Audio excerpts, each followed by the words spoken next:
Hello, Sagittarius. I'm Adriana. I'm a soul communicator and mentor. I'd like to welcome you to your soul communication reading for today. We are going to look at a trajectory that your soul has laid out for you to complete in this lifetime, a spiritual soul trajectory. We're also going to look at where you are in relation to that trajectory. Any advice for how to get more in line with that trajectory will be available for you in an extended reading, which the link is below in the description. So let's go ahead and get started. I'm going to do 5 cards for your soul trajectory. Son of Arrows, the Hierophant, 10 of Wands, Daughter of Cups, and then Justice. All right, this is a really interesting message regarding your spiritual path, okay? Because it's a really fascinating theme of the release of emotions in order to gain deeper insight into justice and truth. We're starting with the Son of Arrows, which is a very experimental trial and error kind of energy. It's a playful energy that maybe, Sag, I'm saying this playfully. You might not always do the smartest thing, right? But you learn from it. And then you just jump in it again for another adventure. It's not a serious card. It is a card that will always find success. But the fact that it's next to the Hierophant says this is really trial and error to find your own truth, to find your own path. You may find that a kind of set path works for you, but you may find that a set path doesn't work. You may find that intuition works much better for you than following dogma. But the point is that it's not just a path of like knowing exactly. There's a lot of just kind of like, well, I'm going to do this and what, okay, that didn't work. There's a lot of kind of falling on your face and picking yourself up. And then we have the 10 of Wands right next to our Daughter of Horns.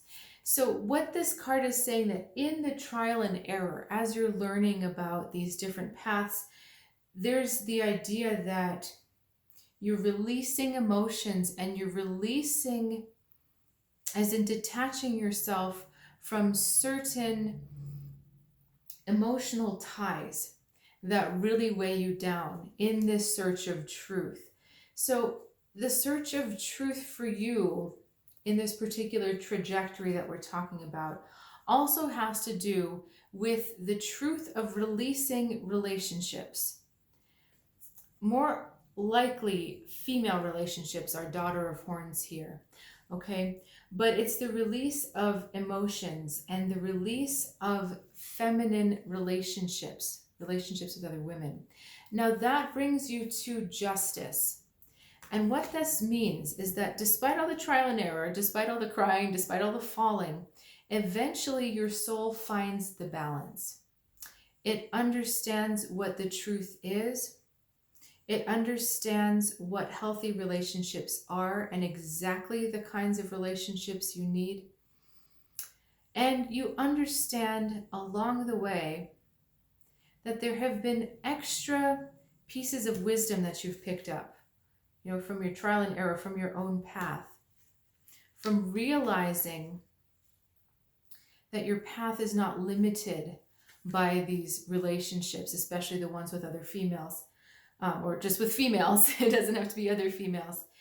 That feminine energy doesn't have to limit your path. This Justice card is really interesting to me because it's standing very grounded in the middle. And it's got the heart and the mind. So it's got, in the traditional cards, it's got the heart and a feather, but here we've got the brain and an egg. So we've got the intelligence as well as the creation and fertility. And when we're talking about the release of these feminine relationships, these female relationships, to me, that's the egg, because the egg is such a strong feminine symbol. And the brain or the mind is such a more masculine energy symbol. But all of this is about bringing them together in balance. So I just noticed we've got daughter and son. See in our our cards here. Son of arrows and then daughter of horns. And then here we've got masculine and feminine balanced. And they're the daughter level. They're not the king or the queen level. So this is very much about getting your feet wet, trying it, trying it, trying it. So Sag, it's a life of experimenting and things working and not working and working and not working over and over until you find that you come to this resting point of, okay, I know what works. I know who works. I know what doesn't work with me. I know who works with me. And then you're finally standing on that solid ground. So that's the process, the trajectory of your soul that you've set out for this lifetime. Let's look at where you are in this process. Okay, I've got a short middle 3 for my guides here. So, good indication. 6 of Wands, the Hermit, and the 5 of Cups. Okay, we've got some, show you these cards.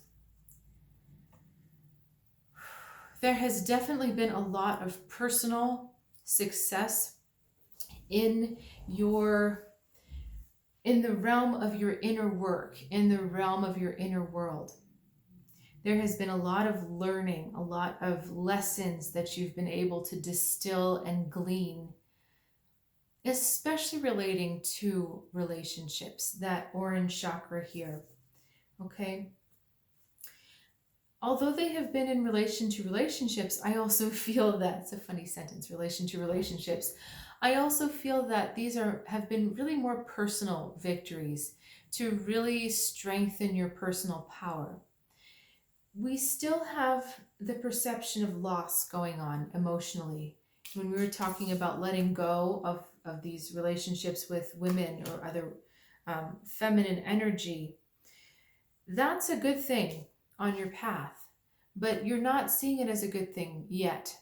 Okay, there's still the tendency to get upset, to cry over spilt milk, to not see the letting go of relationships as a good thing for you.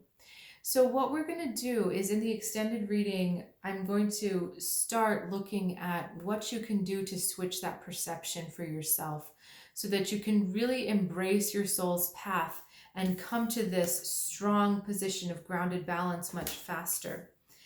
And I'm going to also go with whatever my guides tell me to look at as well. So again, the link is in the description below if you'd like to follow me over there.